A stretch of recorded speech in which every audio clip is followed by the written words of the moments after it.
drogat tashmë kanë hyrë në çdo shkollë të Kosovës, siguria vërtet është në pikpyetje. Partia Demokratike e Kosovës tani e ka trajtuar me shumë sinqeritet dhe me shumë seriozitet me profesionistë e fushës dhe i ka kushtuar një rëndësi të veçantë programin e saj këtyre problematikave të cilat dita ditës po bëhen shumë serioze edhe dëmtuese për vendin tonë. Unë e kam thënë edhe në disa debate në të kaluarën, ndoshta edhe pse shkarazi, sepse nuk më është dhënë mundësia që të flas direkt edhe më shumë, por problemi më i madh tani për tani në Kosovë mbetet helmimi i trive të reja me droga, sepse ju e dini shumë mirë që drogat tashmë kanë hyrë në çdo shkollë të Kosovës dhe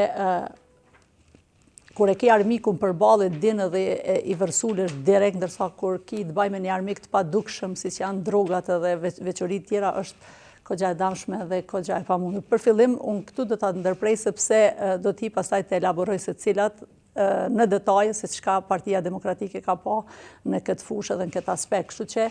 edhe një herë të përgëzoj për këtë temë që e ke përzgjedhur dhe besoj që kjo temë duhet na shoqërojë gjatë gjithë fushatës, po edhe gjatë 4 vjeçarit tashëm, sepse siguria vërtet është në pikpyetje.